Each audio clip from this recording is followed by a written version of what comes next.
Hello, everybody. Happy Tuesday. Um, uh, I haven't mentioned it, but look at my nice, cozy fall decor. I'm super excited. I have my office lights turned off completely. It also makes it like way cooler in my office to have those overhead lights turned off.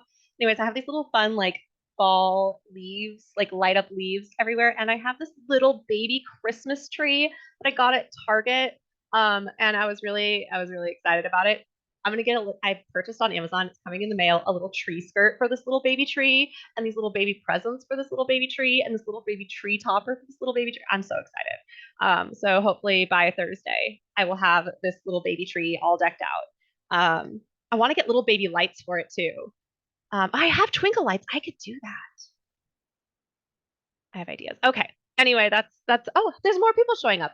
Okay. Well, so because I just started the recording and there was stuff I said before the recording, let me go ahead and restart. And there's more people here anyway, so let's restart this conversation.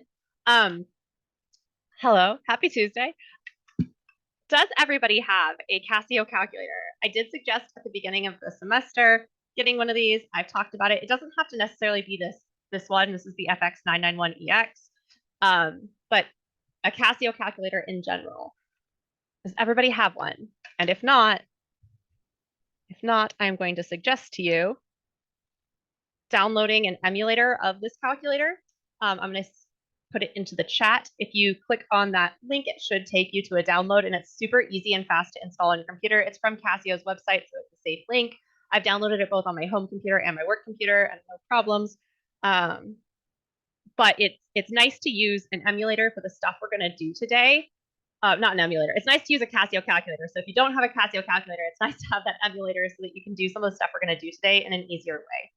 I think what you're going to find for most of us today, this is going to be an easier section, I do believe, just based on the way that Alex does their questions. And we're going to do something new today. I've never taught this particular section in this way, but it'll be fun. And I think it'll be a lot more straightforward and a lot less brain power heavy, since we'll be relying on our calculators for doing a lot of the work, which is fun.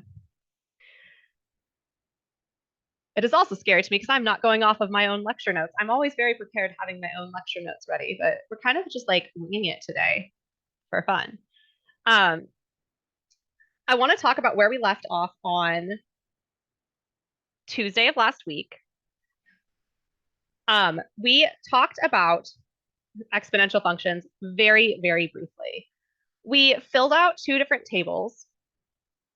First of all, we said an exponential function is going to be a function where we have a number raised, which we call the base, a number raised to a variable x. This number, this base, needs to be a positive number. It can't be equal to 1. So something like 2 to the x, this is an exponential function. The word exponential comes from the base word exponent. It's an exponent function. It's a function where the variable is an exponent, and that's why it's an exponential function. So we filled out a table and we plotted some points for the function 2 to the x, and also for the function 1/2 to the x. And what we kind of notice here is that you're going to see these y values are actually the reverse of one another. So for when x was -2, the y value was 1/4. Over here, when x is +2, the y value is 1/4. So there's this interesting relationship. And so we plotted these graphs. We have this graph right here in blue of 2 to the x. And we have this graph over here of the function 1/2 raised to the x. And for both of these functions, they make sort of the same shape, but reflected differently. So this guy over here, when he comes from the left to the right, he starts small, gets big. For the 1/2 to the x, this guy would start big and get small as he goes to the left. In either case, we end up with what we call a horizontal asymptote. So a horizontal asymptote, or an asymptote in general, tells us that a graph is going to get really, really close to a certain line, but not actually cross it or touch it in any way. So what you would notice if you continued to, let's say on 1/2 to the x, if you continued plugging points in, like if you plugged in 20, if you plugged in the x value 20, you're going to get the number 0 point, lots of zeros, 95367. So it doesn't matter how big you make this exponent, this number will never become 0, nor will it ever become negative. So we say that it gets really close to this line y equals 0, but it doesn't touch it, it doesn't cross it. There's this conversation I like to have about the word asymptote because it's a quirk of who I am. And here's the conversation. I have a pet peeve. I have a pet peeve, and the pet peeve is people who don't pronounce asymptote correctly. Unfortunately, this group of people who do not pronounce asymptote correctly are not just students who are unaware, but this also includes people with actual PhDs in math who just choose to ignore all the rules of English and call it an asymptote. I don't know why. I don't know why. I don't know why. But man, oh man, is there nothing in life that drives me more crazy than hearing the word asymptote? It is not an asymptote. That would be, I think, an isotope is what people think about. But there's a T, right? There's a P here. Asymptote. There is not a P here. It is a T. Anyway, there's my pet peeve. Now you've heard it. We're not in person, so I won't be able to obnoxiously correct anybody. But just know that if we were in person, that I would definitely make a big deal and obnoxiously interrupt people if they said asymptote, which no one would because I would make such a big deal about it. No one would even say. Anyway, that's where we left off. We also talked about, hey, we with these exponential functions, we have a few properties, and I'm going to go back. I redid this worksheet. So the one I gave people on Thursday last week, I had to redo completely. So I don't have some of the stuff filled out on this page. But this is the worksheet I posted online. If you haven't printed it off yet, please do this. It's on our homepage. You can go to our homepage.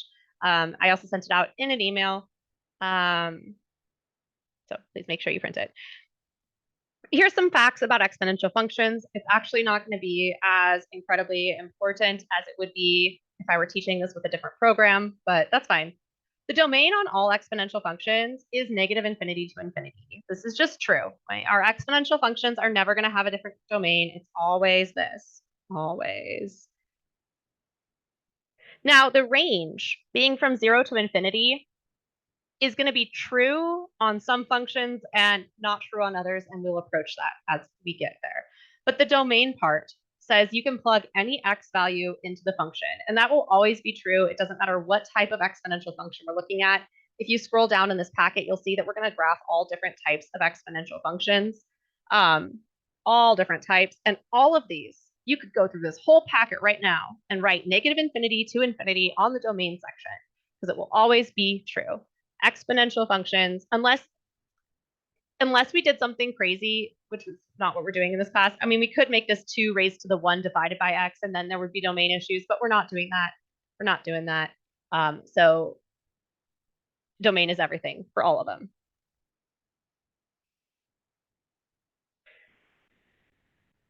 With a regular exponential function, f of x is equal to a to the x.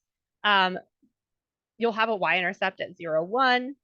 This will change as we change our function, which is why I'm trying to say that this page maybe isn't as useful anymore. But here's just a few facts about the base function, f of x equals a to the x. It has a horizontal asymptote at y equals 0. Here is the more big thing, though. This information down here is more of a big deal. When you have a base that is greater than 1, you get this function that starts small and gets big, right? So you're talking about things like 2 to the x, 3 to the x, but also anything where any fraction where the numerator is bigger than the denominator will also be a number greater than 1. So 5/4 raised to the x, 5/4 is bigger than 1 because the numerator is bigger than the denominator. So this will have this general shape here. 17/3 raised to the x, pi raised to the x. Pi is 3.14, continues forever. Regardless, any base that's bigger than 1 will have this basic shape here. On the other hand, if you have a base, so this says greater than 1, right? This is base greater than 1. If you have a base between 0 and 1,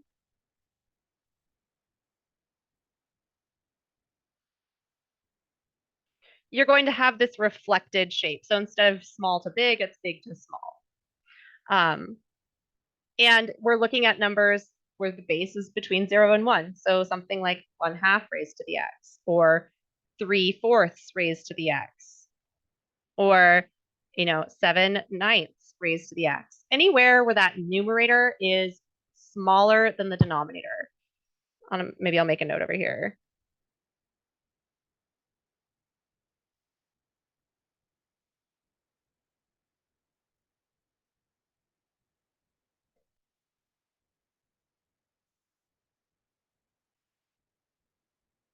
Is greater than denom.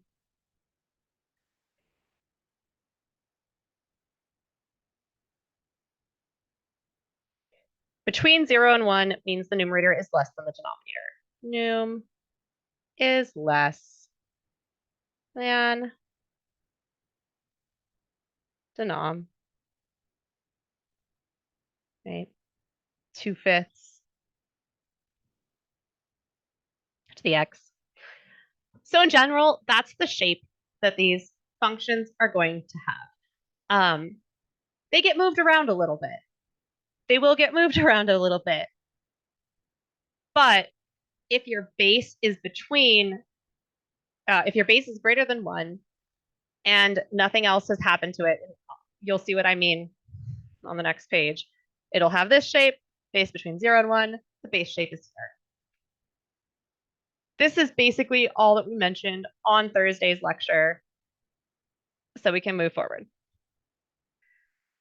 A special case is the number e. So the number e is one that we use when we talk about exponential functions a lot. E is an irrational number. It's approximately 2.71838. It's on your calculator. So I'll show you how to access it on your calculator, but it's on your calculator. It's a number just like pi is a number. I know we haven't worked with pi, but most people have heard of 3.14 is pi. It's an irrational number just like pi is. Where does it come from? Nobody, I'm sure not many people care, but it does come from calculus. E is the number that happens if you take 1 plus 1 over n raised to the n, and then you just make n as big as humanly possible.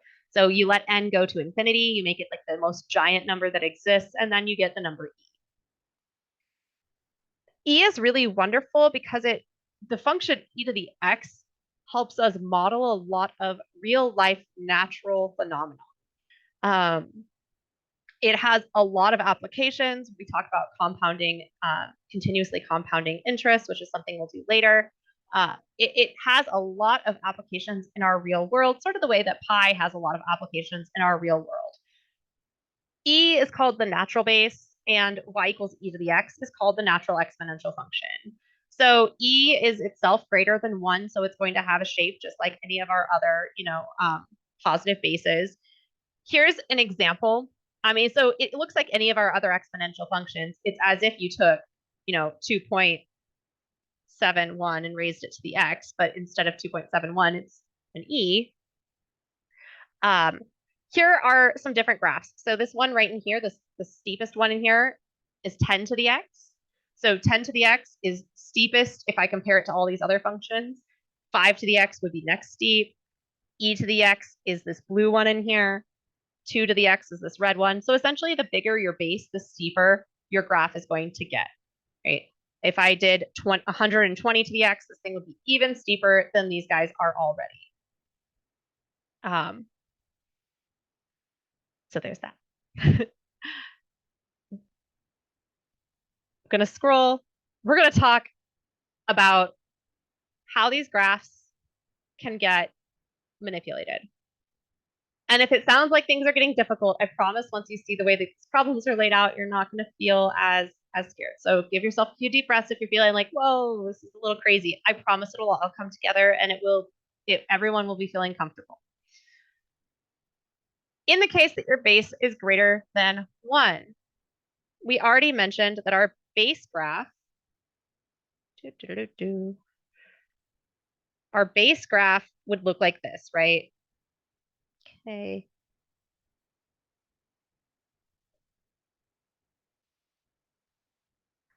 this would be, for example, like 2 to the x. Okay, 2 to the x. This is the number greater than 1. And it has this shape right here, starts small, gets big. If we were to put a negative up here, for instance, 2 to the negative x.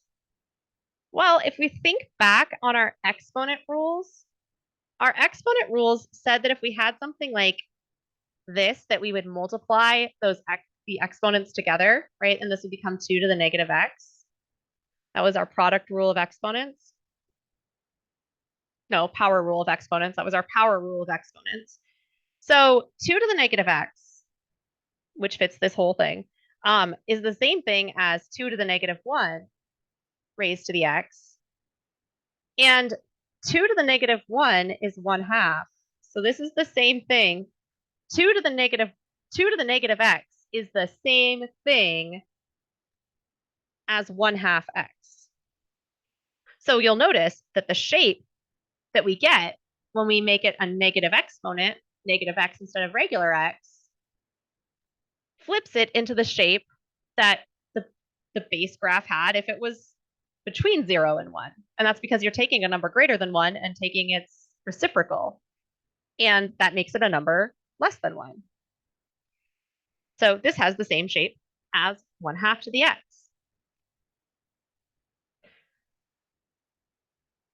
I'll make a note right here.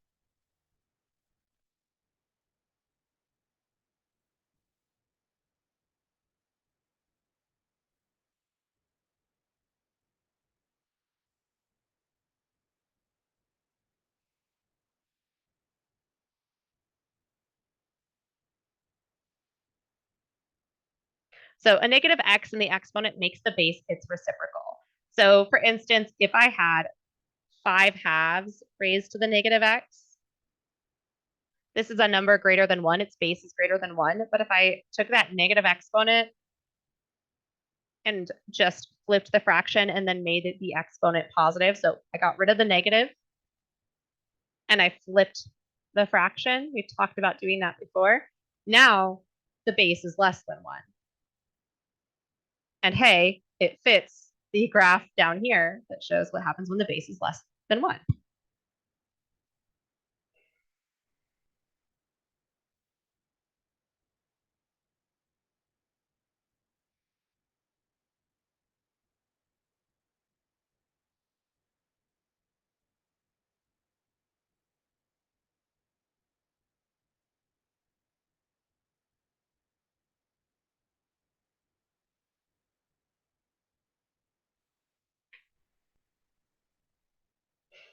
Now, if you instead not had a negative, maybe you don't have a negative in your exponent, but maybe you have a negative out front. If you were to have a negative out front of your function here, you'd be taking all the same y values that this guy has, but making them negative instead. And what that does is it reflects your graph over the x-axis. So instead of going up like this, it's like a mirror picture, and it goes down instead. So this would be something like -2 to the x.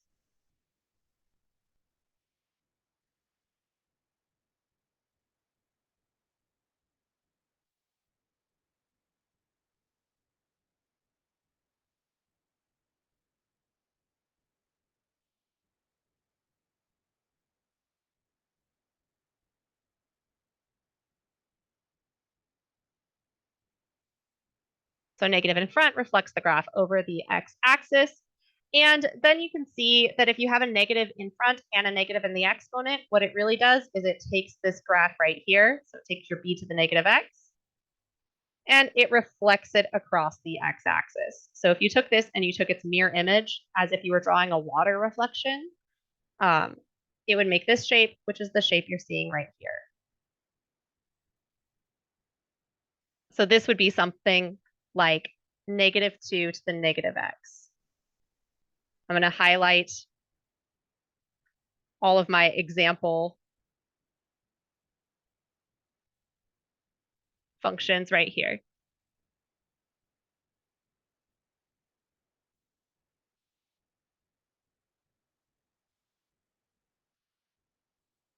Now, if your base instead is between 0 and 1, then you're gonna have a very similar thing happen here.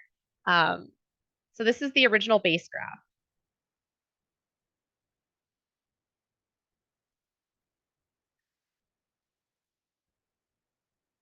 This is our original base graph. So a number between 0 and 1, like 1/2 x, 1/2 raised to the x. 1/2 raised to the x, we already mentioned, it has this shape where it gets big, then gets small. If you take and you put a negative in the exponent, sort of like we did up here, it makes it its own reciprocal. So you take 1/2 raised to the negative x. This is the same thing as 2 raised to the positive x.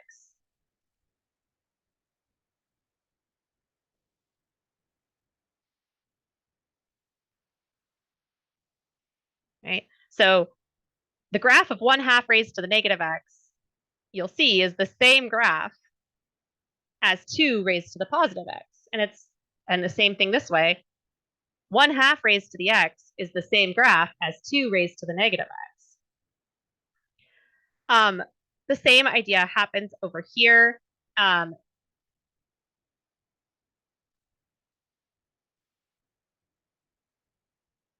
Okay, sorry, my brain my brain was like wondering if I put the wrong graph in for a second, but no, I didn't. I did good.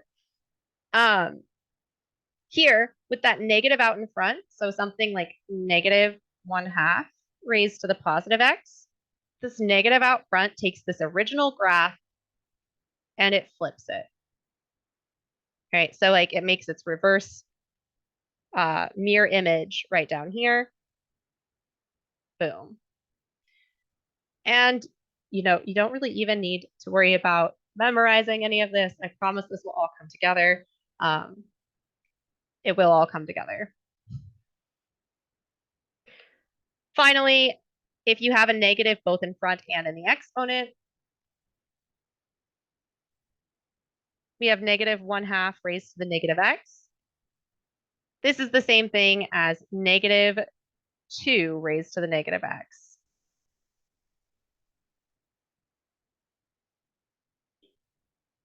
Not negative x, positive x. Negative 2 raised to the positive x. So if you were to take this guy and apply his negative exponent, it would take the reciprocal of 1/2, which is 2/1. So then it would become 2 with a positive exponent. And look, this is the same graph as negative 2 to the x. That's why these two graphs are the same.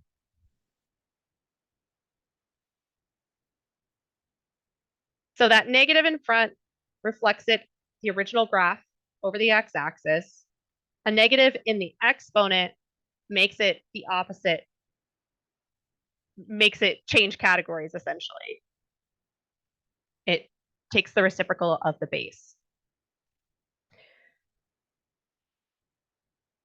Okay. So it's a lot of information. We're going to do some examples here. And the examples I'm doing are using almost the exact instructions that Alex has. Some problems on Alex are going to have you plot 5 points and draw an asymptote. Others will have you plot 2 points, an asymptote, and give the domain and range. So in order to encompass all of those directions, all of these problems are 5 points, asymptote, horizontal asymptote, 5 points, asymptote, domain and range. We're going to find it for everyone.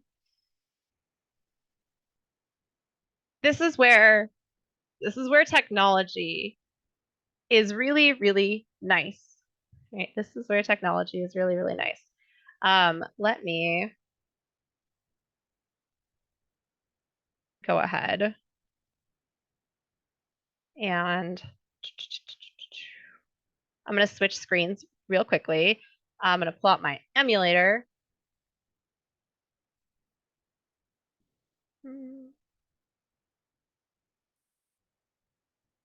And we're going to give me 1 second here. Everything goes according to plan.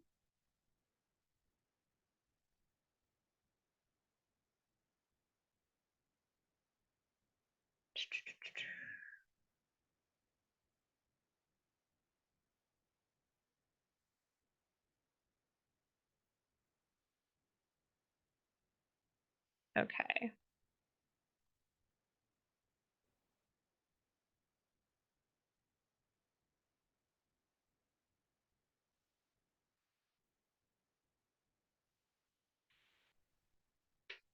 Okay.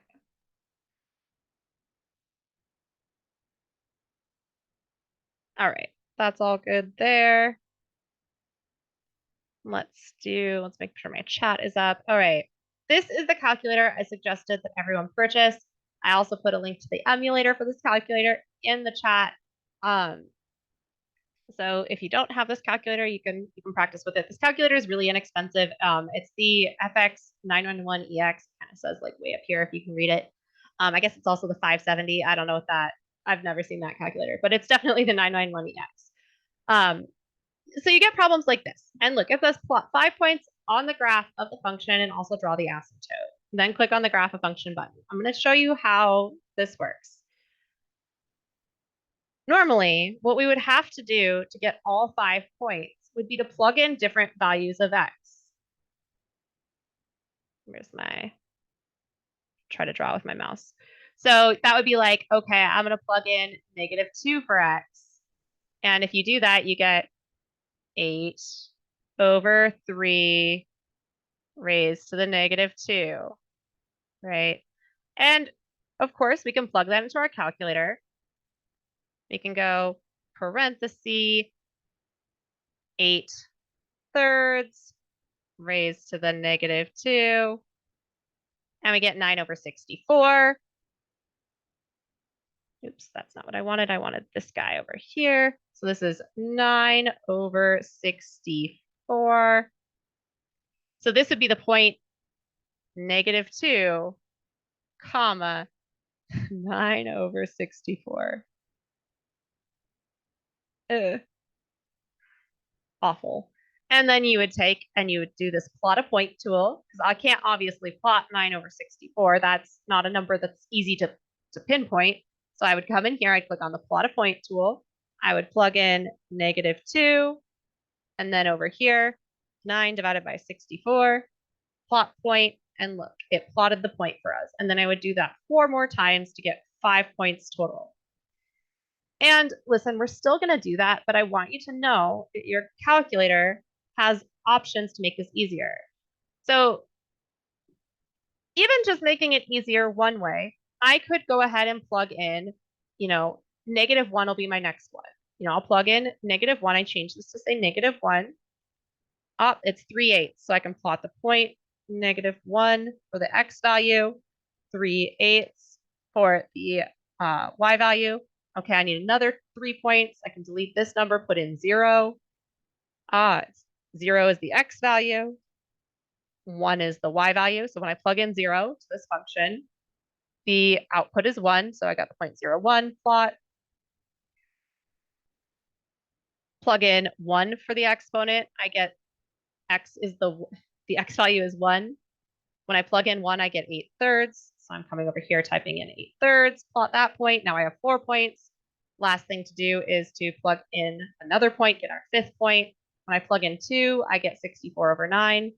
So it's 2/64 divided by 9. Plot point. I have 5 points total here. For now, for these functions that we're going to begin with, the asymptote is going to be right here on the x-axis. It's going to be the line y = 0. So I'm taking this horizontal asymptote tool, and I'm putting it right here at 0. And then I click graph a function, and it graphs the function. And I click check, and it says, yeah, you're awesome. Okay, that's fun. That's great. That's wonderful. But it actually gets even better with this calculator. I wouldn't be like pushing this calculator if this was the coolest thing it can do, because most calculators can do this. The first thing I'm going to have you do is I'm going to have you make sure that your calculator is set up to give you fractions under certain circumstances as the answer first. In general, you can switch back and forth between fractions and decimals using this SD button that's right here. So on all Casio calculators, it'll look this way. You click this, click this, click this, changes back and forth, bam, bam, bam. I want you to click on setup. So get to the setup menu, you're going to click Shift. It's in yellow. Click the Shift button. Come over here and click the menu button. I'm pretty sure I have a copy of the. I think I have the other calculator in here somewhere. For you. Oh, I didn't even know you were here. Graphing calculator. How do I have this many graphing calculators and not have another Casio? I know I have another Casio.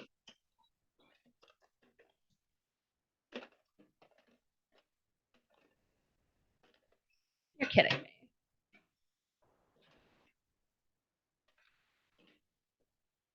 I know there is another Casio calculator. Oh, it's right here literally on my desk. This is going to work very, very similarly if you have a different calculator like the 991ES. I have that one right here. It's going to look very, very similar when you go to setup, but you want to push.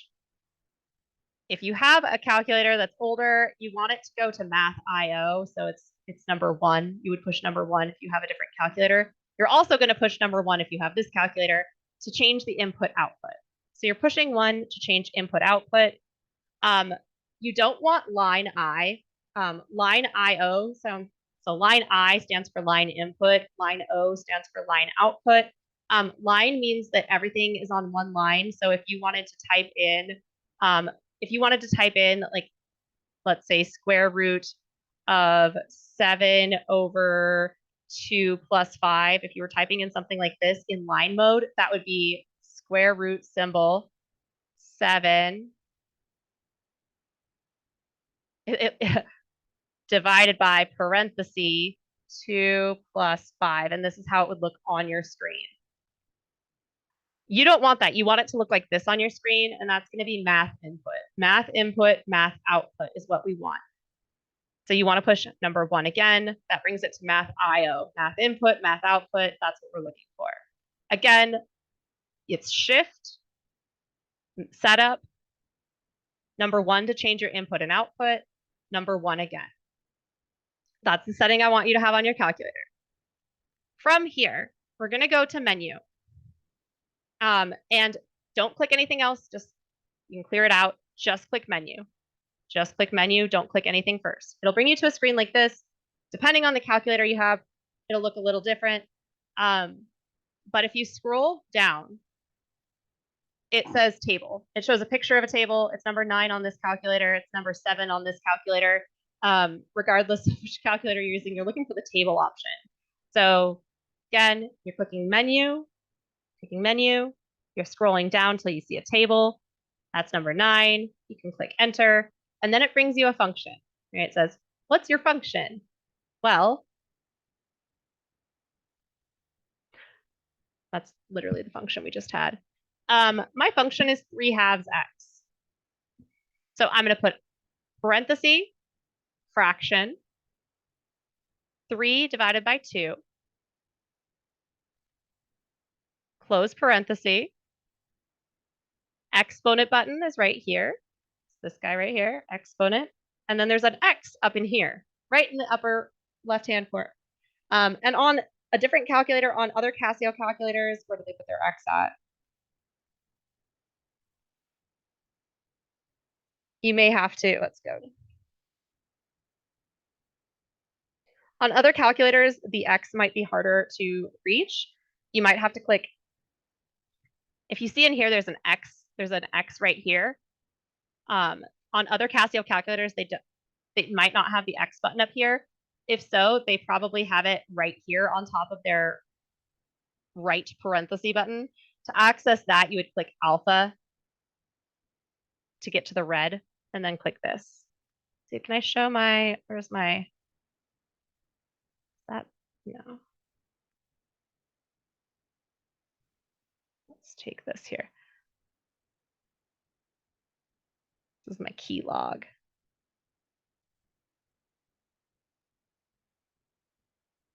So this will just show what I've typed in. So again, to get to the X, if you don't have this calculator, it's alpha, and then this button, and it puts an X in. And then I'm pushing enter. It tells me that I could put another function in, but I'm not going to. So I just push enter again.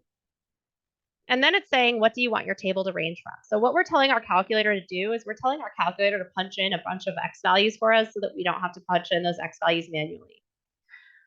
A good place to start for these is having your x's start at -2, at least, and then I'll just leave it at 5. So -2 to 5 is a good range. So that means our x values will start at -2. Our x values will end at 5. So it'll start with -2. It'll plug -2 in, -1 in, 0 in, 1 in, 2 in, 3 in, 4 in, 5 in.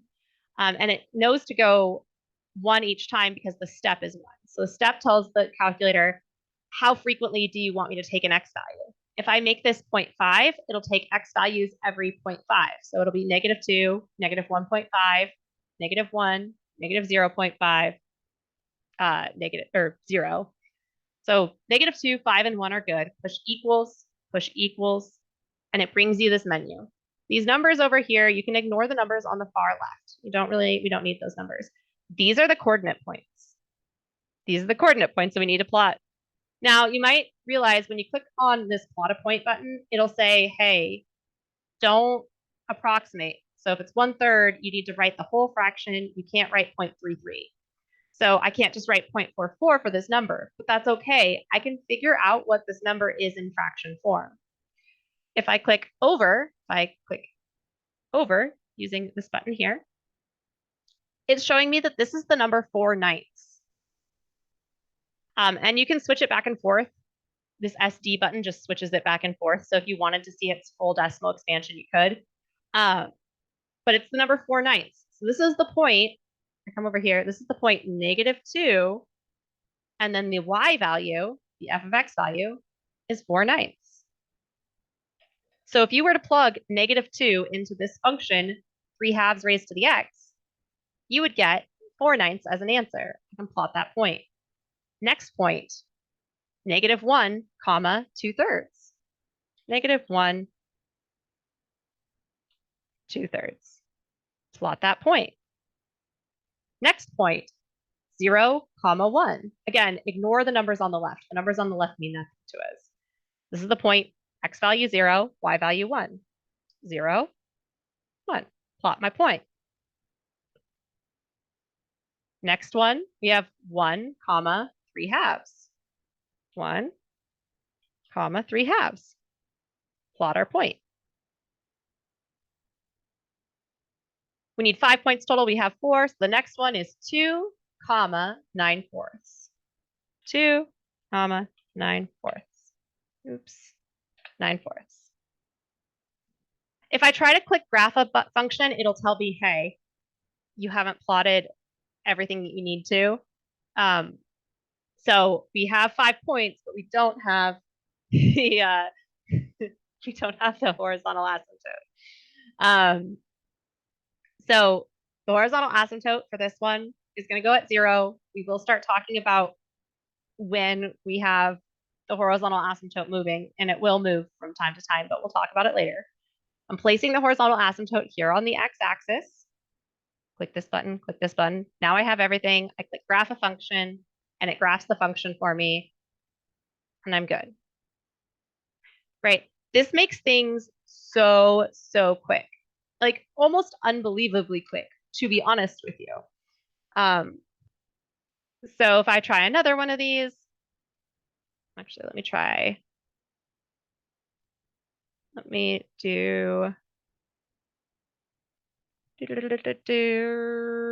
move that one to this screen over here. And then let's do, okay.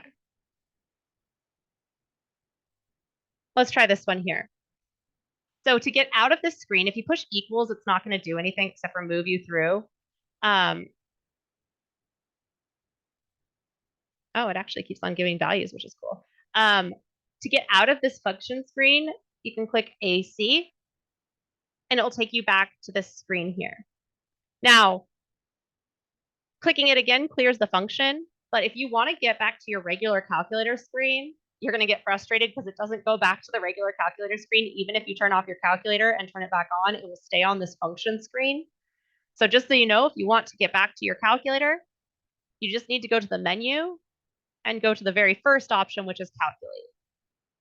Enter. Right? Menu, go to calculate, enter. Getting back to the table, menu, go to the table option, enter. Anyways, I'm going to type this in. Negative, parenthesis, fraction. 4/3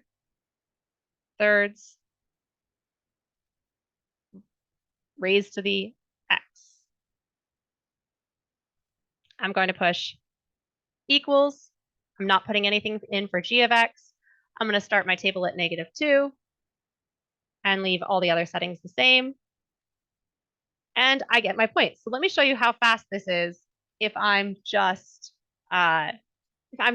typing this away, right? Plot a point. All right, so I have the point -2, -9/16. Plot point. I have the point -1, -3/4. Plot point. I have the point 0, -1. Plot that point. I have the point 1, -4/3. Plot that point. And I have the point 2, -16 divided by 9. Plot that point. For now, just leave your horizontal asymptotes at 0. Click graph a function, check, and you are done. Right? It makes things really quick to use this option. There are still other things that you need to know about these exponential functions in order to graph them correctly. However, this takes away a lot of the tediousness of sitting here on your regular calculate screen and going, okay, let's plug in -4/3 raised to the -2. Okay, there's my first point. Edit, edit, edit, raised to the -1. There's my second point. Edit, edit, edit, delete, delete, delete, 0.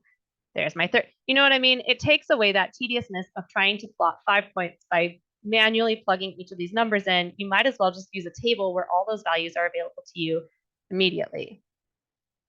Can I answer any questions on that, how that calculator thing works? Is there anybody having any trouble?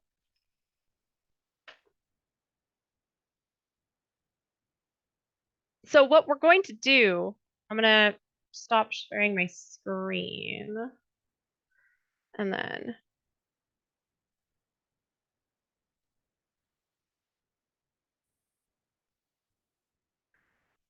so what we're going to do on these problems, I am going to write down 5 points for each of these, but plotting all 5 of these is kind of silly because some of these are going to be really obscure decimal places. So we're basically just going to plot a few of them, but we're going to write down all the values over here that we would have plotted had we,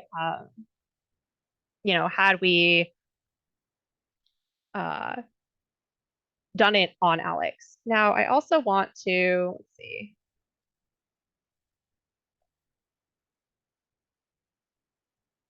Let's see if why don't I just duplicate this?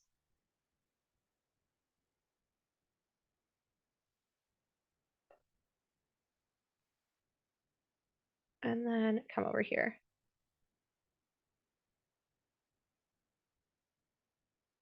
Okay. So let's look at these problems. Oh, sorry, I got fully lost. Had someone show up unexpectedly. Watch the video after it's posted. Yeah. Oh, so yeah. So it's using the table function in our calculator to plug in values for for the function. And I will be showing it again once we go to do a few more on Alex. So if you're a little lost right here, no worries, because it'll all catch back up because I'll show it on the computer again. But right now, I'm looking at this number and come on. Okay. I'm looking at this function right here. And the base is less than 1, right? This is less than 1. So I'm looking at, if I look at the page that's a few pages back, For the functions that are less than 1, the ones that are between 0 and 1, those are the ones on the bottom of the page. So we have a function that is, nope, nope, nope. I don't want the microphone. Thank you. Why? Why? No, go away, go away. I don't know why it won't let me use the pointer. That's so annoying. It has such trouble. This is the base function, but we have a negative exponent, right? We have a negative x here. So we're looking at this situation right over here. Our base is between 0 and 1, because 4/5 is between 0 and 1. We have a negative exponent, so it's going to be making this basic shape over here. It's going to be making this shape.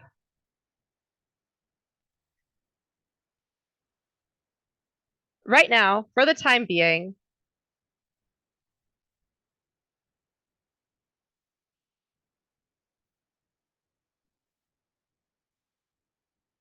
I'm going to be just saying that our horizontal asymptotes are just going to be at 0. They're going to be at y equals 0. This is the line y equals 0. They're going to be there for a moment until I say otherwise. So our horizontal asymptote, that's what HA stands for, it's horizontal asymptote.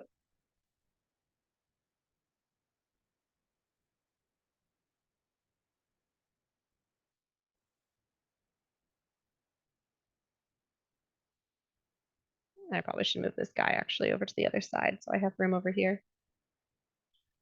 Our horizontal asymptote is at y equals 0.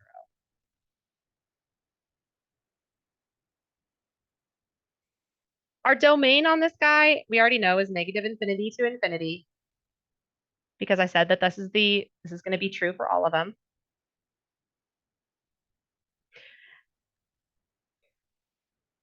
And then I'm plotting these points. I'm going to plot these points by plugging into the table function in my calculator. I'm coming over to my calculator. Actually, I'm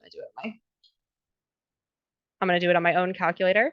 I'm typing in the function 4/5 raised to the negative x. I'm starting my table at -2. I'm going up to 5. So I'm going into my calculator, and these are the points I'm getting. I'm getting the point -2, comma, 16 over 25, -1, comma, 4/5, 0, comma, 1, 1, comma, 4/5,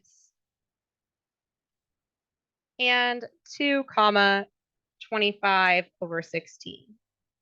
Now, none of these are really nice ones to plot except for this guy here. So I will plot 0, 1. That's the point right here. And then I'm going to plot one more point. 25 over 16 is approximately 1.6-ish. You don't have to approximate when you're doing this on Alex. You know what? You don't have to approximate when you're doing this on Alex, because Alex plots everything for you.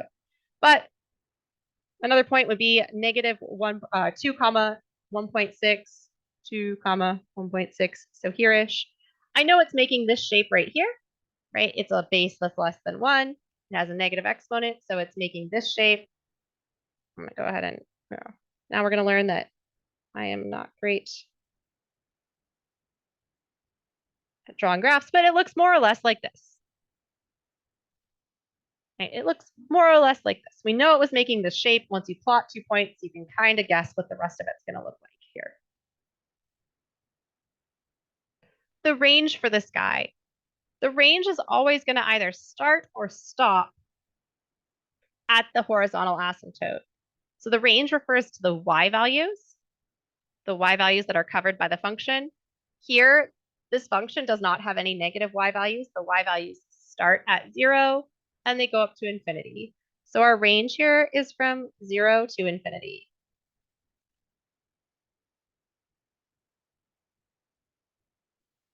So these were the 2 points that I chose to plot just for our picture.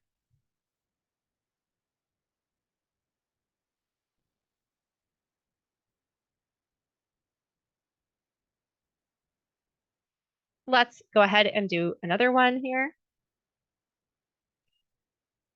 Again, I'm going to keep that horizontal asymptote at y equals 0 for now. I'll explain later when it changes, but for now, y equals 0 is the horizontal asymptote. The domain on all of them is negative infinity to infinity, no exceptions. To plot, we're going to plot points actually, but before we plot points, the base here, the base is greater than 1, right? 8/3 is a number bigger than 1 because the numerator is bigger than the denominator. So this is base greater than 1.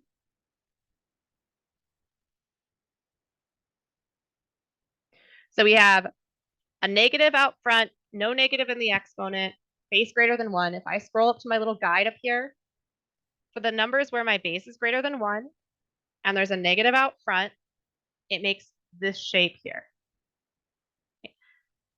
Base bigger than 1, negative out front, no negative in the exponent, it makes this shape.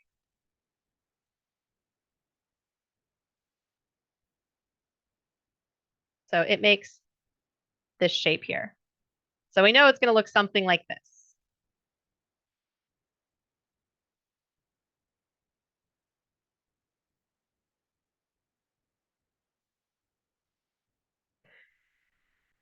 I'm going to go in my calculator and I'm going to put this into my table.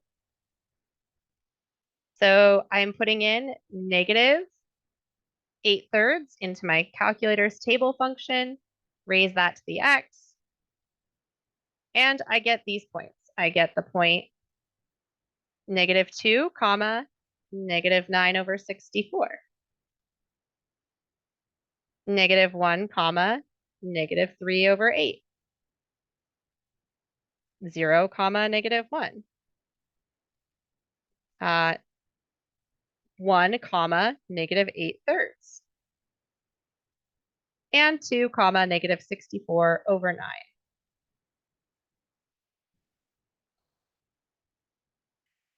So I'm going to plot this nice one here. This is 0, -1. I'm going to plot that.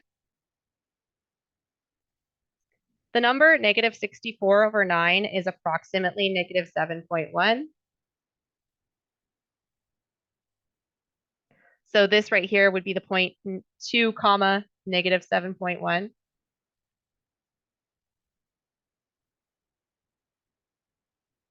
Somewhere around there.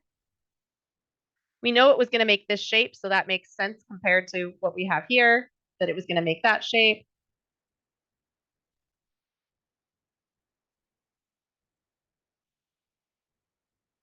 There's my picture.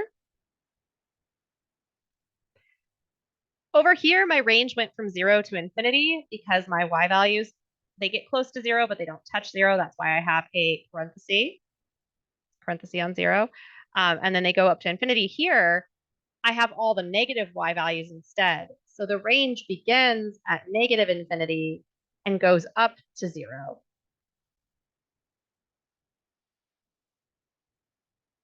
Right? Difference. Here, range is 0 to infinity because our graph is on, it covers the y values greater than 0. Here, our graph is going to have all y values less than 0. So the y values go from negative infinity all the way up to 0 for our range.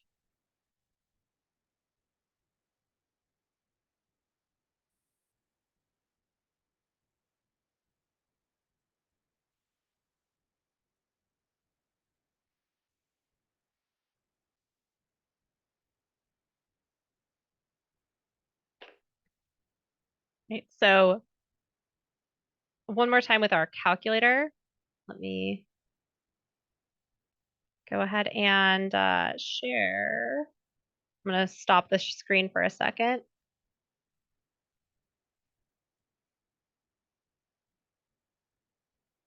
Oops, that's not what I wanted. So, zoom. Okay. So again, to access our table on our calculator, we are going to click the menu button. We're going to go to the table option. Let me actually just clear stuff here. Clear. menu, scrolling down till we see table. Table's number 9 for me, so I'm pushing 9 to go to our table. And then the function for that, oh man, I don't even have my screen in front of me, huh? The next function was going to be negative 1/4 raised to the negative x. So we have negative parenthesis fraction 1/4 raised to the negative x. Pushing equals and equals again. It's going to ask for our table range. I'm going to start my x values at -2. So I'm putting in -2. And I'm going to leave 5 and 1 the same. So equals, equals. Here's my table. These are the points I'm plotting. So I have -2, -1/16. That's 1 point. We have -1, comma, -1/4. That's another point. 0, -1, that's another point. 1, -4. And then 2, -16 won't fit on our graph. So we're going to have to choose another value. We're going to need to, because we can't plot to -16. Our y values don't go up to don't go down to -16 on the graph. So in order to fix our table to give us more values, we can push the AC button. That'll take us back to the original menu for the functions, for the tables. I'm going to leave this function alone, push equal again. I'm going to bring my range, my table range, to begin at -3 instead of at -2. And the reason was because when I looked at all 5 values that I had, one of my values was going to be a value that wouldn't fit on my tables, on my graph, so I wouldn't be able to plot it. So let me stop sharing. Share screen.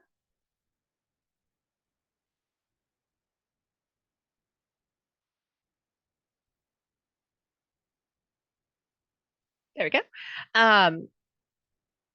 This graph itself,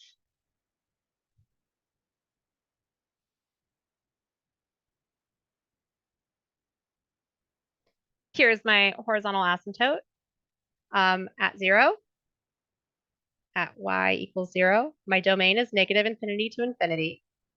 The shape that this graph is going to make, my base is less than 1, and I have a negative out front and a negative in the exponent. So if I scroll backwards, for the places where my base is between 0 and 1, they're down here, and I have a negative out front and a negative in the exponent, it makes this shape here. This shape here. So it's going to make this type of shape.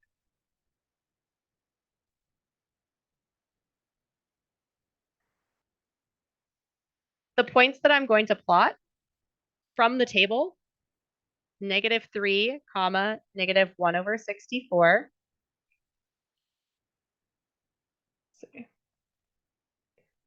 -2, comma, -1/16. -1, comma, -1/4. 0, -1, and 1, -4. For purposes of doing this on paper, I'm just going to plot these two. Again, because plotting these guys is annoying to do on paper. Not annoying on Alex, but definitely annoying on paper. So we have 0, -1. We have over 1 down 4. And we know it's making this shape here. So we know it's going to come and hit and go like this. It's going to make, ooh,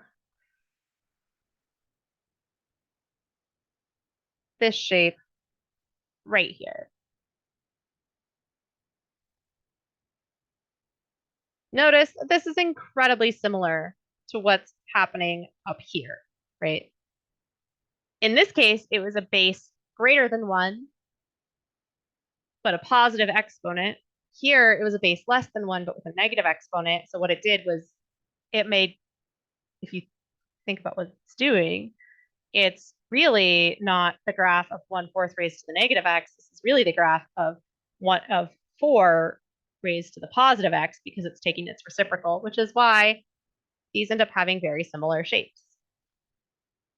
And the range here, the y values start at negative infinity, they go all the way up to 0.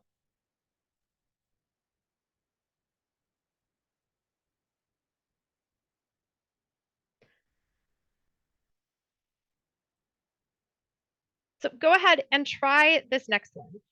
Even if you don't use the table function on your calculator, you can still do this problem by plugging in values like -2, -1, 0, 1, and 2. So taking these x values and plugging them in for x on your calculator to get a y value out. So go ahead and try this real quick and let me know when you're ready to talk about answers. Maybe I'll put it shouldn't take too long. So I'll put like a 2-minute timer on. And if you're still feeling lost after 2 minutes, we will talk. Question, even if it does not touch 0, you would still end it there. You're talking about the range, yeah? Right here? Yes, yeah, so, right, it doesn't touch 0. So if it touched 0, then we'd be looking at the bracket, because the bracket would say, hey, include 0 as a number that we touch. But because we put a parenthesis, we're like, hey, like, it's gonna get close to 0, but like, it won't touch it actually. Like really close, like real close, but not touch. Which is, so the parenthesis there, yes, we use 0, even though it doesn't touch, but we have to use it with a parenthesis to prove that like, it's not touching it. Excellent, excellent. Okay, give this one a try, guys. I'm gonna give like a 3-minute timer.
All right, so my timer just went off. Well, it was about to go off. I'm going to write in what I have to say here. Or I'm going to write in the answer. If you're still working, keep working. But this is a base greater than 1 with a negative out front, but not in the exponent. So base greater than 1, negative out front, but not in the exponent. That's going to make this shape right here. It's going to make that type shape.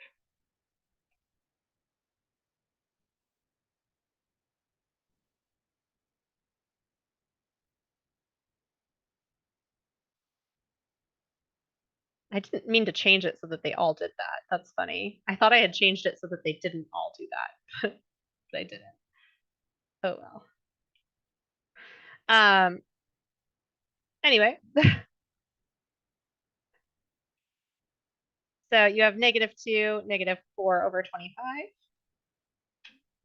-1, -2/5, 0, -1, 1, -5/2, and 2, -25 over 4.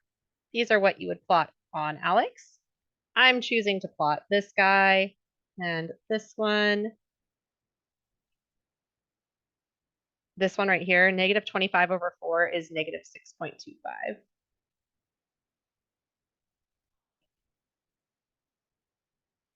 So I'm plotting the point 0, -1, and 2, -6.25. And it makes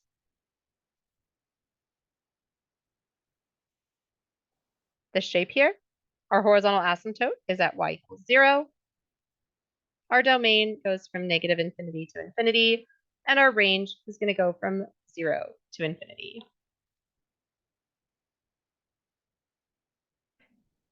Did that one go okay?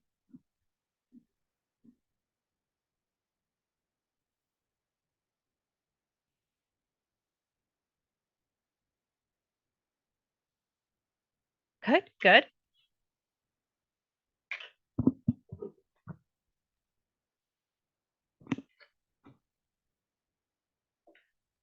And we're going to keep doing examples. I mean, we're gonna really be able to we're gonna nail this one home. We're gonna all feel good at the very end here. Can I answer any questions on these 4 examples here? I'm gonna make sure, I'm gonna make a note for myself to change this one because I want some variety in here.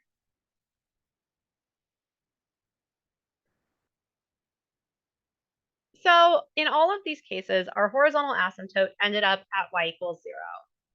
Oh, the range, why is it infinity and not negative? Oh, goodness, goodness, goodness. What was I doing? Thank you, Jenny.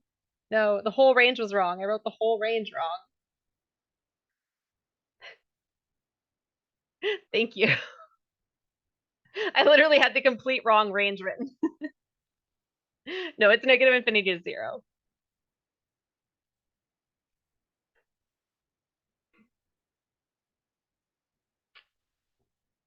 I'm getting called out on my math today. That was the second time I made. Yeah. No, please, when you see me make a mistake like that, if you're like, that doesn't look right, tell me. Because much like every other human being on Earth, I too make mistakes. And it's so much easier when I get called out on them on the spot when I have to go back later and students have it memorized wrong and they're like, why isn't it working? Oh, because I made a mistake during lecture. Excellent. Okay.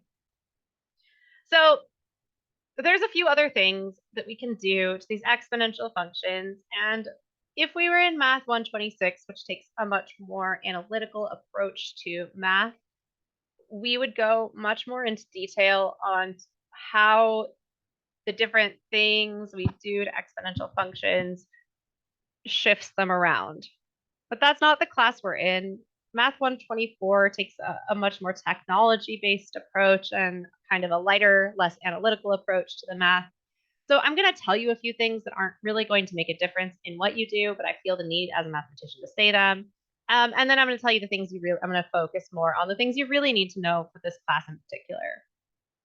So one of the other things we could do, this is a function right here, um, a random function where the base is greater than 1, and it looks like this, and these are 2 points. Doesn't matter what these 2 points are, just know that these are the 2 points on this original function.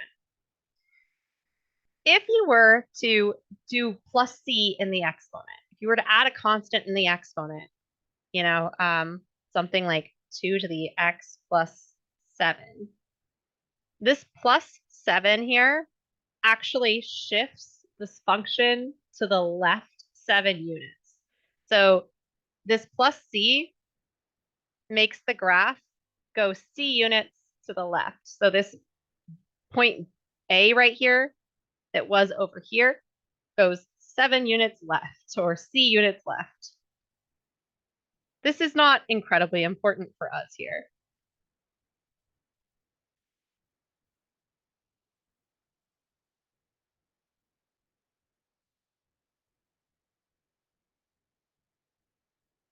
On the other hand, if you have something like 2 to the x minus 3, where the minus 3 is in the exponent, this is going to shift you to the right instead. So this graph right here would be, so this one here, this is 2 to the x shifted 7 units to the left.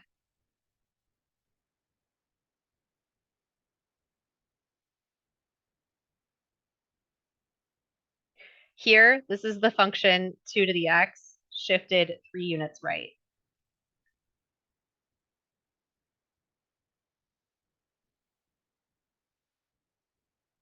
So you'll notice that point A was over here, and now it's shifted to the right.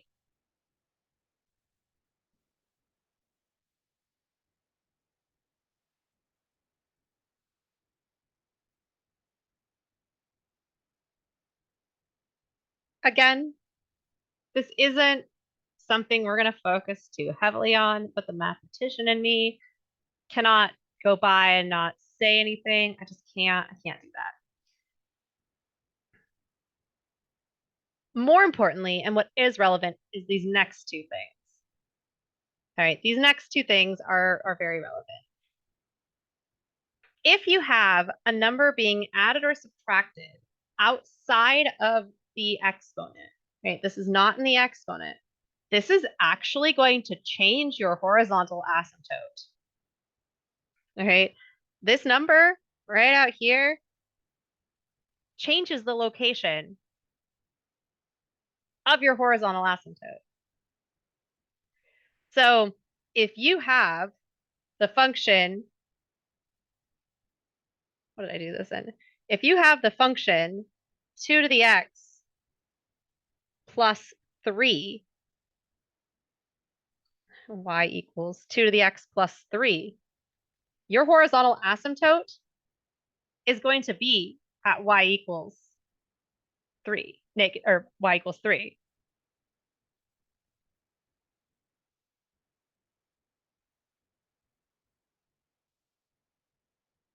So it's going to shift your function upward 3 units.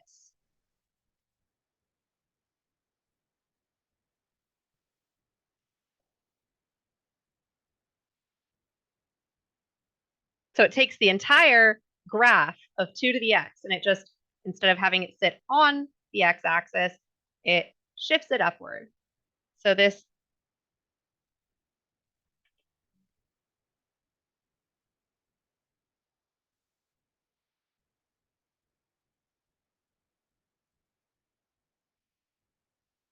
shifts us up.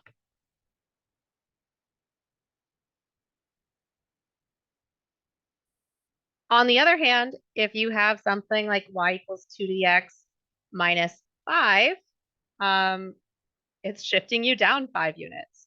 So your horizontal asymptote would be at y equals negative 5.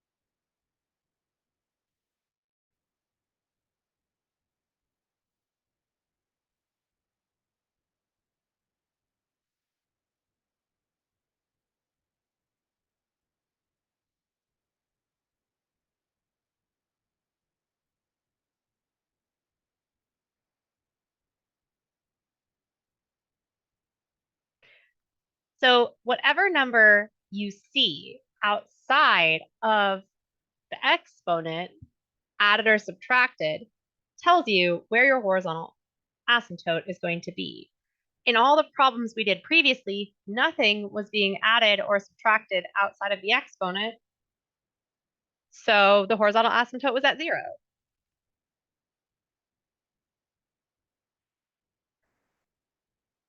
But let me scroll down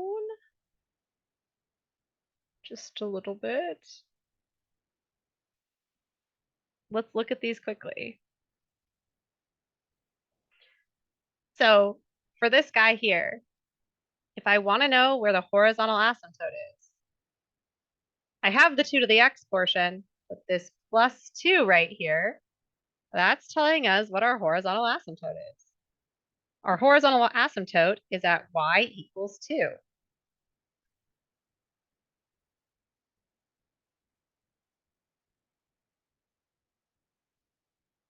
So instead, hold on, let me go grab my line I had up here, boom. So instead of us having our asymptote here at 0, it now goes up to 2.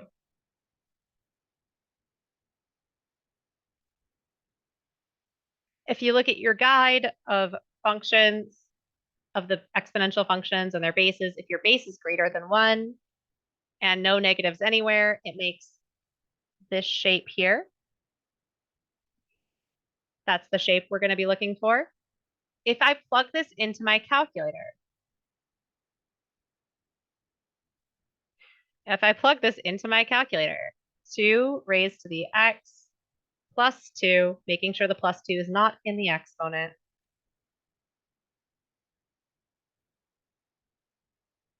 you're going to get these points. You're going to get negative 2, comma, 2.25,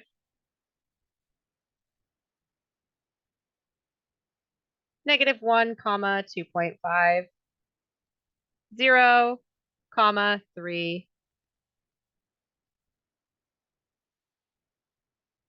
1, comma, 4, and 2, comma, 6. I'm going to go ahead and plot.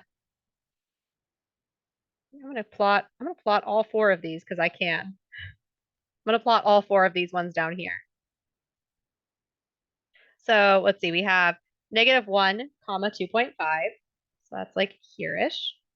Negative, or 0, comma, 3, 1, comma, 4, and 2, comma, 6. We knew it was going to make this shape right here. So that looks right. The domain on all of these is going to be negative infinity to infinity. That has not changed. And then the range. Here, our range is going to start not at 0, but at 2 and go to infinity. So from 2 to infinity. And that's that entire problem.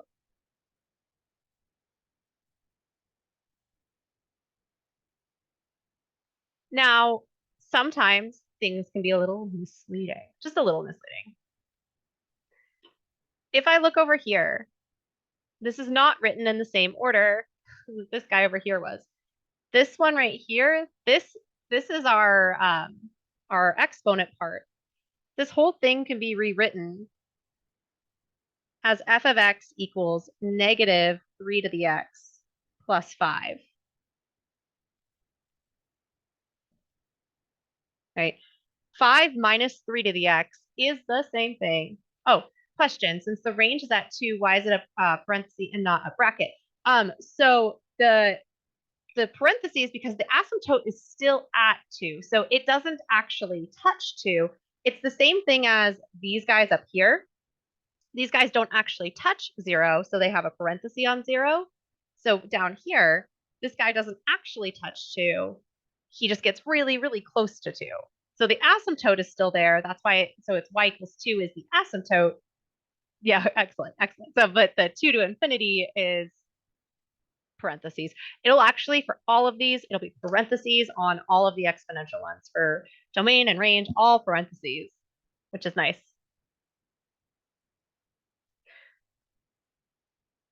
So for this guy here with the 5, you can look at it either way. The 5 right here is positive 5. It's a positive 5. That's where our horizontal asymptote is. Our horizontal asymptote is at y equals 5.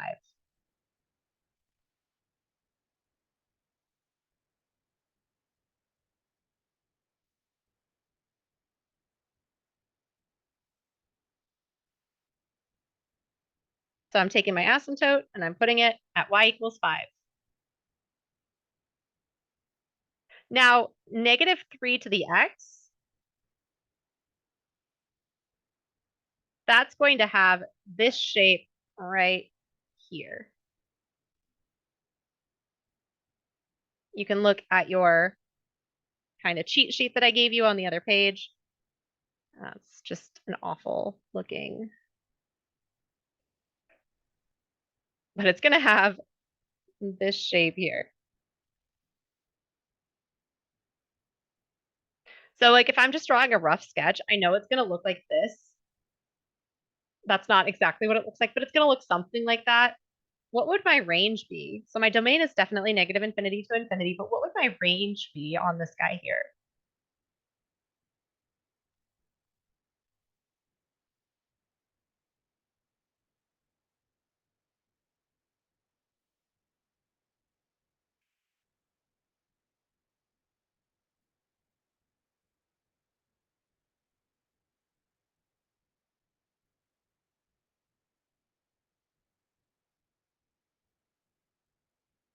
What would my range be?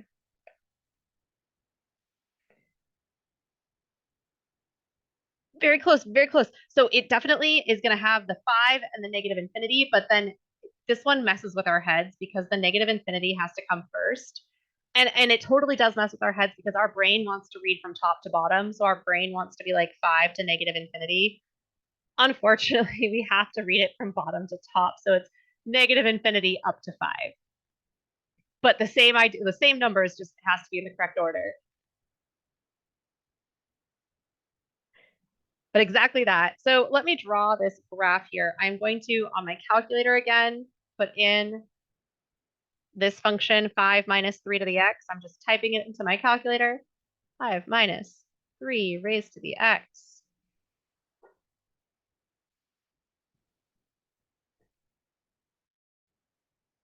Man, okay. Did it like ruin my... Oh no, it didn't. Okay. So here are the points. I have the point negative 2, comma, 44 over 9, negative 1, comma, I have to change it to a fraction, 14 over 3, 0, comma, 4, 1, comma, 2, and 2, negative 4. I'm going to go ahead and plot these 3 points. So I have 0, 4, over 1 up 2, over 2 down 4.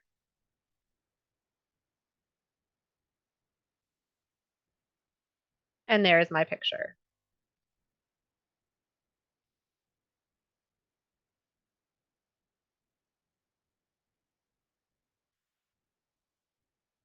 I want to give you, you cannot minimize Zoom when you are recording.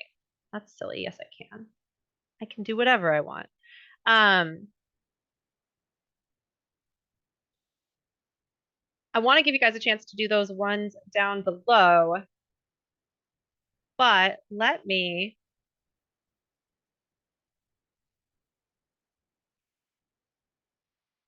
have us practice a few on the calculator real quick. So I'm going to stop sharing here.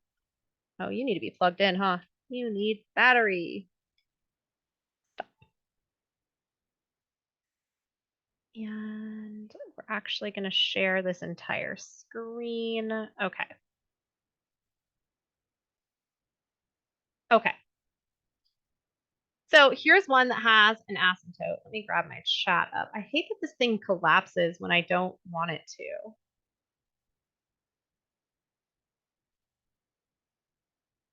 No, I can't. Okay, that's fine. Whatever. Chat.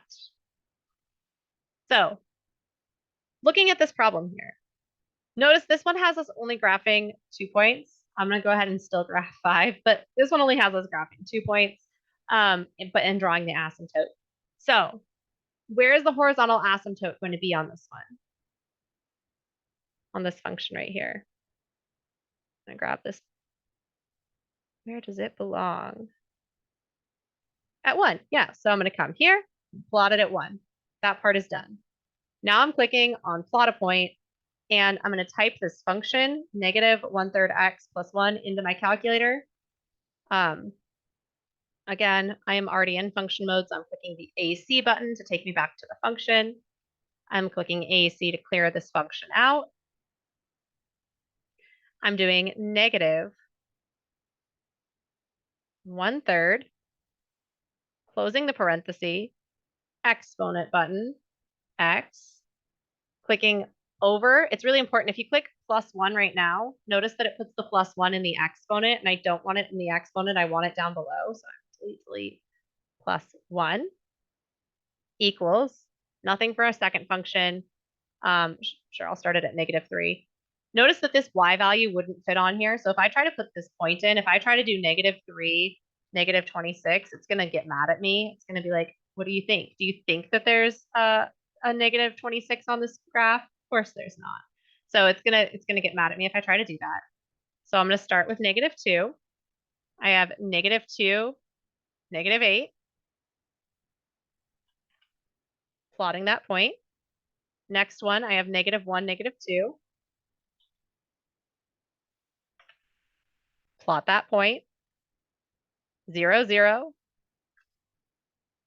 Plot that point. 1, 2, comma 2/3. And then 2, comma 8/9. And I know this problem said to only do 2, but doing all 5. I have 5 points plotted. I grabbed them all from here. It was really fast and really easy. And I click graph a function. It graphs it for me. What is the domain on this? What is the domain going to be?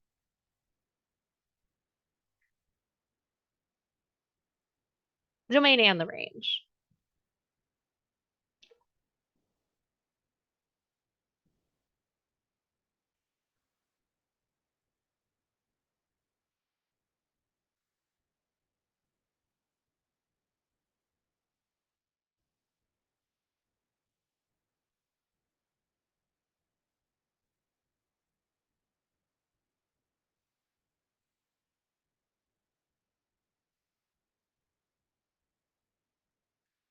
I know it takes a moment to type, and also because we're writing things.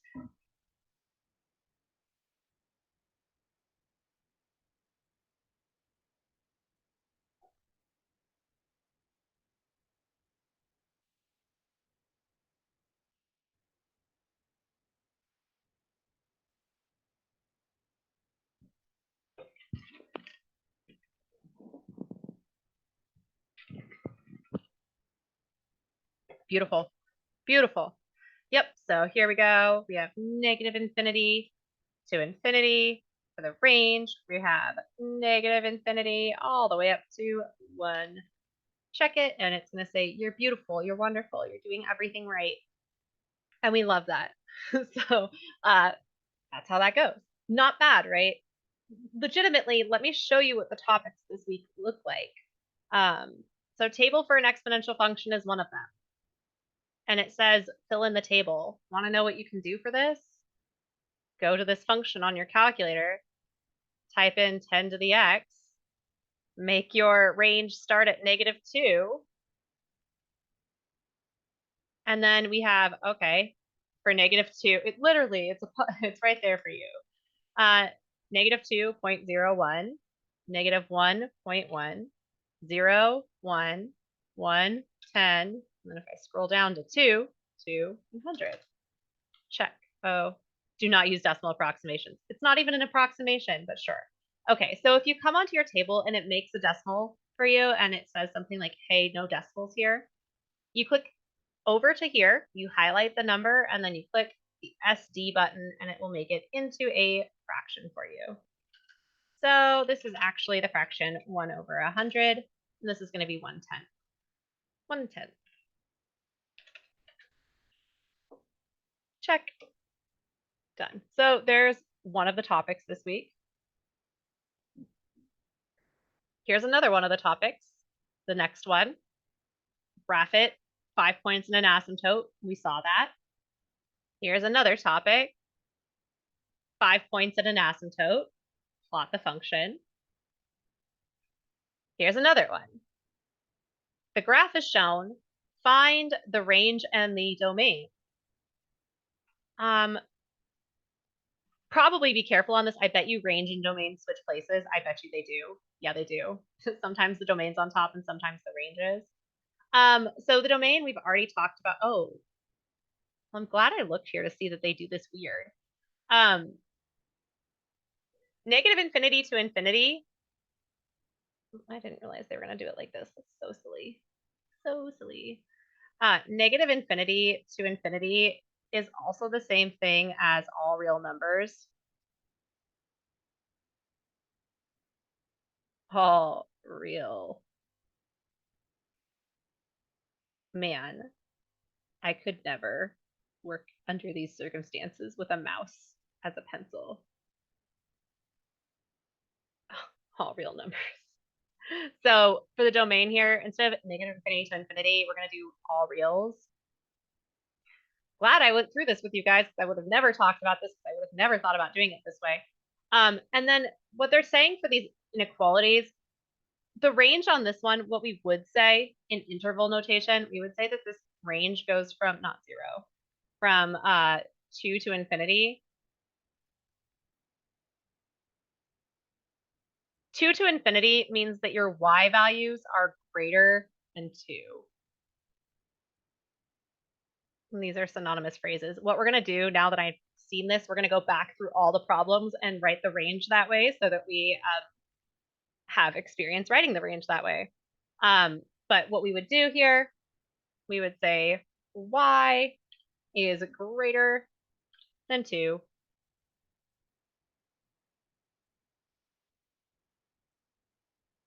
So as another one here,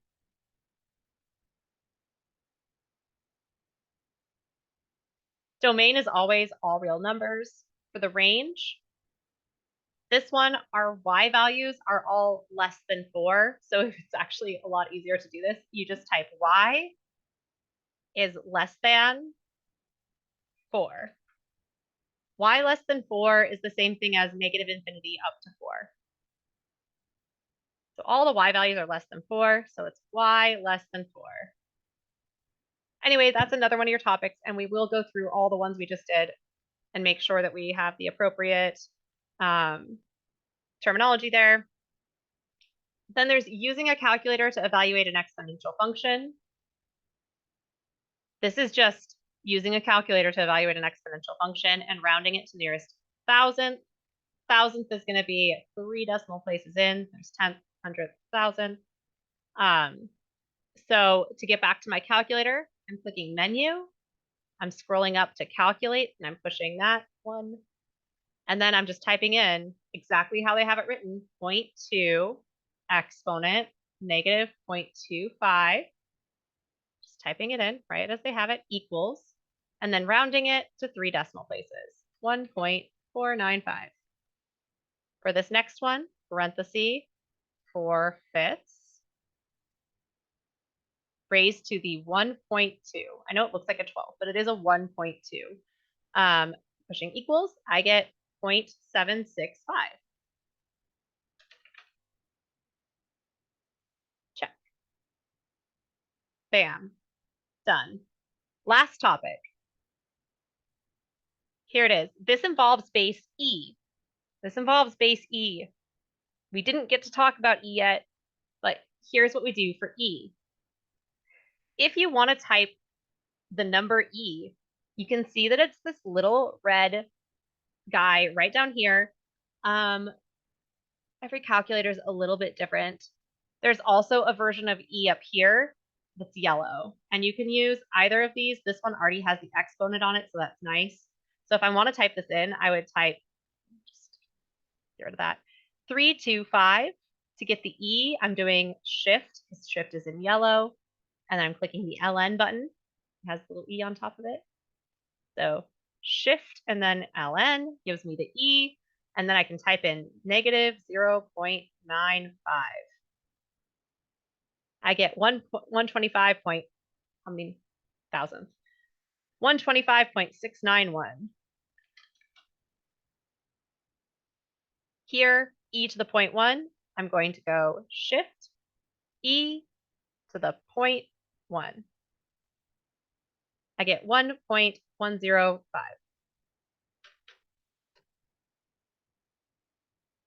And it's done. Those are all the topics for the week. That's it. That's everything for us. Right? So it's not super awful to do. It's placing the asymptote, plotting the points, clicking graph a function. It's using the table in your calculator, and then using just basic calculator functions to evaluate exponential functions. Let me stop share. I know normally we would have a break by now, but honestly, like, I think we're just going to finish early, and I think everybody would probably rather just finish early than, oops, let me stop that again. I think we'd probably rather finish early than just take another break. Oh no, Notability is updating. How convenient. How convenient of Notability to choose now to update. I'm so glad. I'm so glad.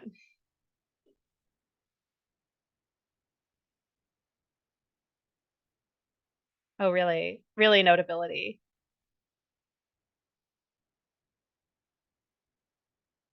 No, no, take your time. Take your time.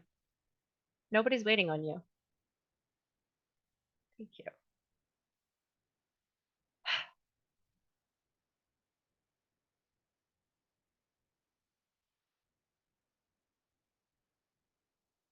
All right. So let me go back quickly on some of these ones here and talk about how I would write the range using the notation. Oops, using their notation. So this is very back on the very first page of graphing we did. Here, 0 to infinity is the same thing as y is greater than 0. The y values are greater than 0. Over here, the y values are less than 0.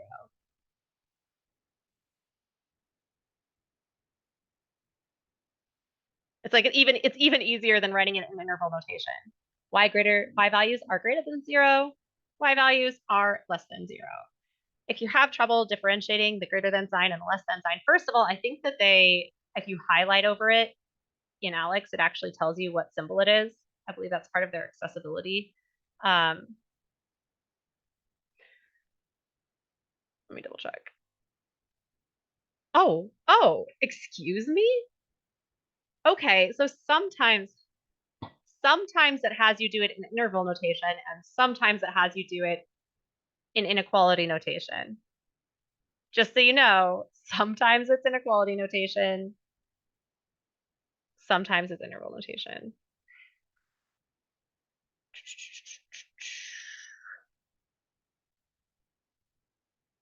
But yes, if you highlight over it, it will tell you if it's a less than sign or greater than sign, but also the less than sign looks like an L, right? It looks like an L, less than. This doesn't look like an L, but this does. Anyway, so here, the Y values are less than 0. Here, the Y values are less than 0.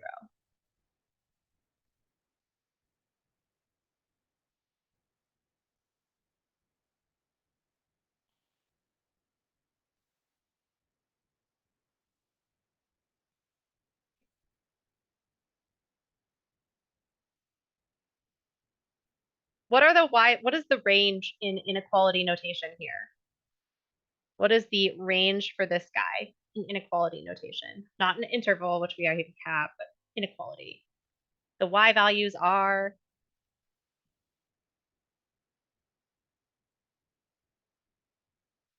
perfect, greater than 2. What about over here?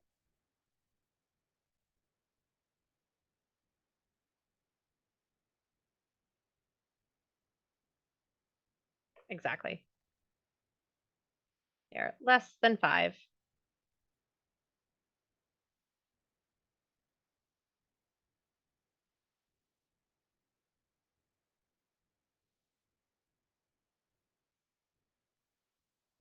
So with these remaining ones here, I have like a whole page of remaining ones here, but I kind of just want to go basic on these instead of plotting the points, just kind of like making a basic graph here. Looking at this, where is the horizontal asymptote going to be on this one here?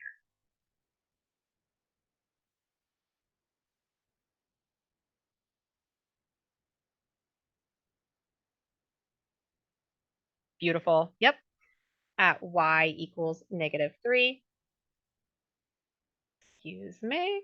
There we go. Duplicate. So I'm going to go and put it at -3. Right. And my domain is going to be -infinity to infinity.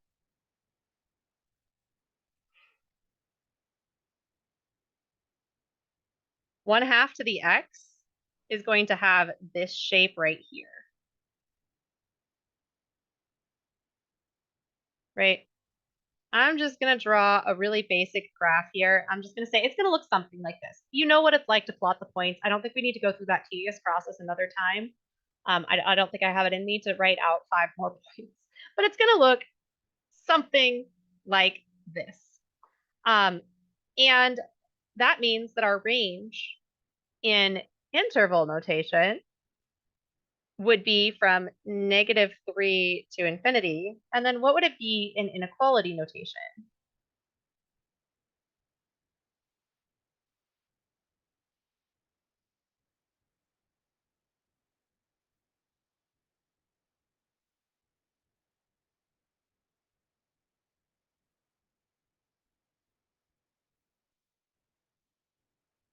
Beautiful. Beautiful. Oops. Y greater than -3. I think that we really get the idea of what's happening here, but I do want to talk about one additional thing. And that's, I said like, hey, like sometimes we're gonna like have these like plus or minus in the we're gonna have the plus or minus in the exponent, and that's not gonna change your horizontal asymptote. That's the big thing I want to talk about on these ones here.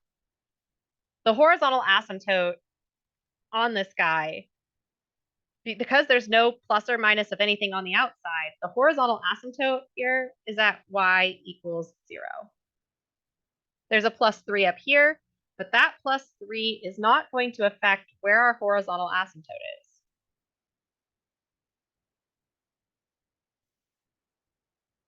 Over here on this guy, where is the horizontal asymptote?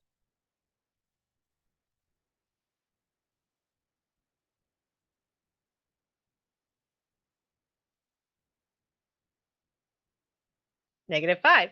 Beautiful. Yeah, so there's a -5 out here. So our horizontal asymptote here would be at -5.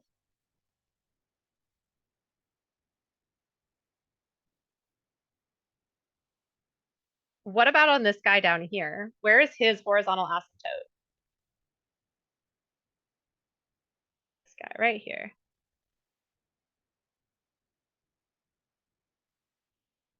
2, right? So the number out front is 2. And so it's going to be it's not necessarily that it's out front, but that's the reason, but the number without the exponent on it is 2. So the horizontal asymptote will be at 2. And in drawing that, right, here's my one at 0. Here's my one at -5 over here. There's my one at y equals 2. What about this one? Where's his horizontal asymptote?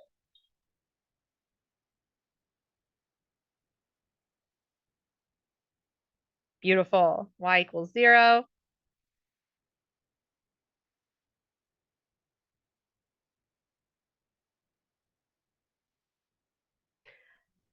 And we know the domain on all of these, negative infinity to infinity. That is certain. Negative infinity to infinity, negative infinity to infinity, negative infinity to infinity.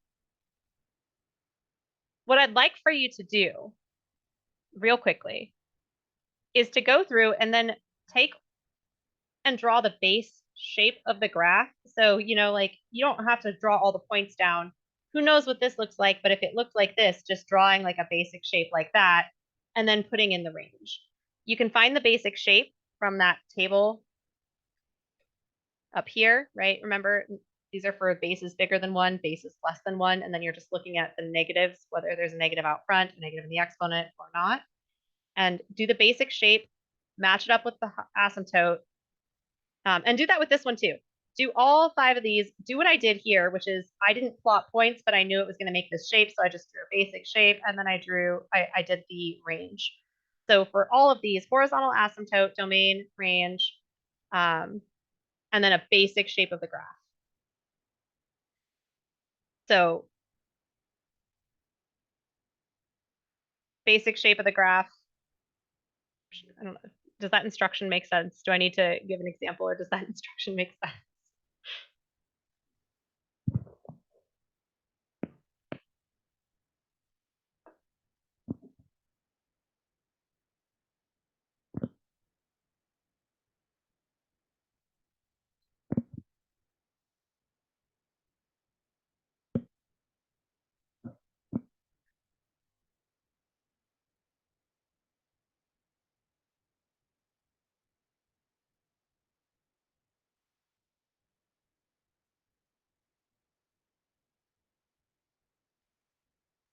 Give it a go real quick. I'm going to go ahead and mute myself and let you work.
I'm going to go through and start writing down answers.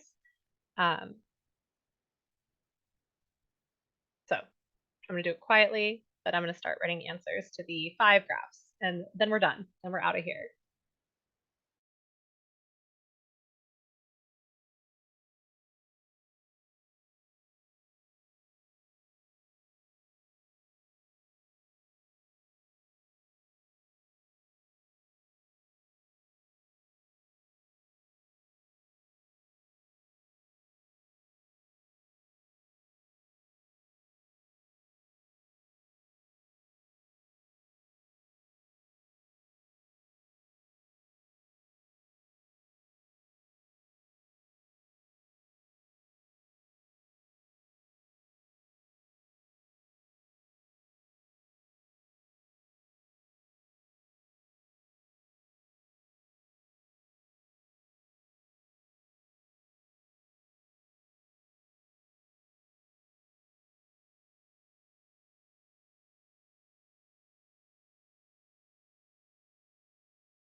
All right, I have all the answers up for each of the problems. I know some changes I'm going to make to this worksheet before I use it again next time. Thanks for being my guinea pigs on this worksheet. I'm gonna zoom in a little bit further so you can check. But for each of these, I went and I looked at the base part, the part that I need to compare to see what shape it's going to be. That's an awful shape right there.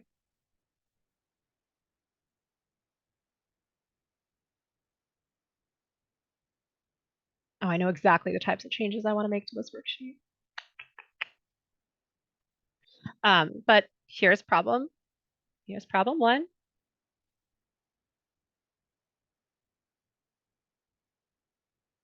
And then I'm just going to leave, I'm going to scroll to the next page and leave it so you can check your answers on the next page.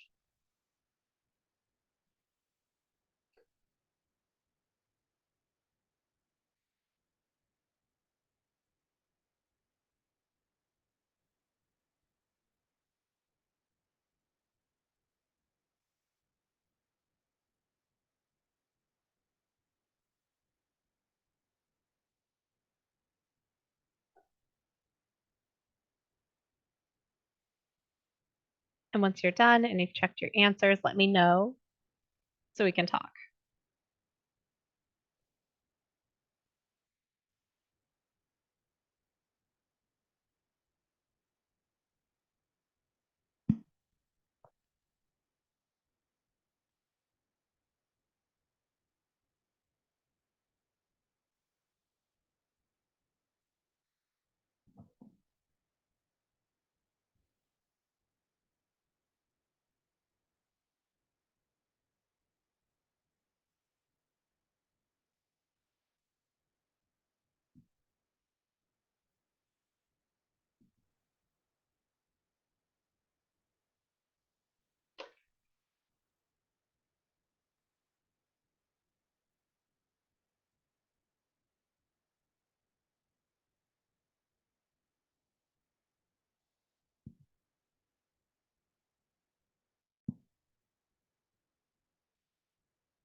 Oh, one question. Why are the bottom two different? Um, so which one are you talking? So which part of it is the question? Um,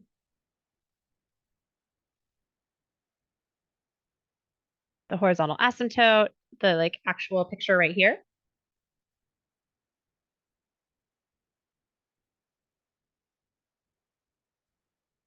The graph. Oh, yeah. So here, the base is less than 1, and there's a negative out front, but not a negative in the exponent. There is a -1, but the x itself doesn't have a negative on him. So we have a negative out front and a base less than 1. So if I go back to my page here, my base is less than 1. I have a negative out front, but not in the exponent. So it should make this shape right here. So if I come back to it, oop, boop, boop, boop. So then I made that shape there. Maybe I could do this in a better way if I just took this page and moved it down. Come on. You know what?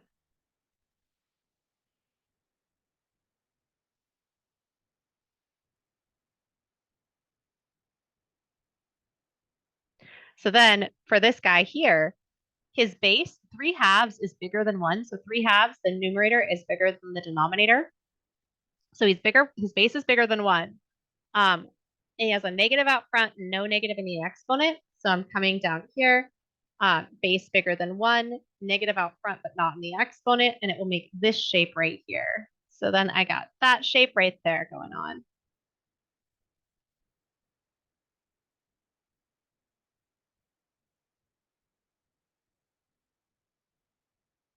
Does that make sense? And like I said, not that it's ultimately that important when you're doing these problems, because as long as you're plugging in the points, it's going to do all the work for you, which kind of trivializes a lot of the things I like talking about with exponentials. It is what it is. But that is why that happens. That's why that shape is the way it is.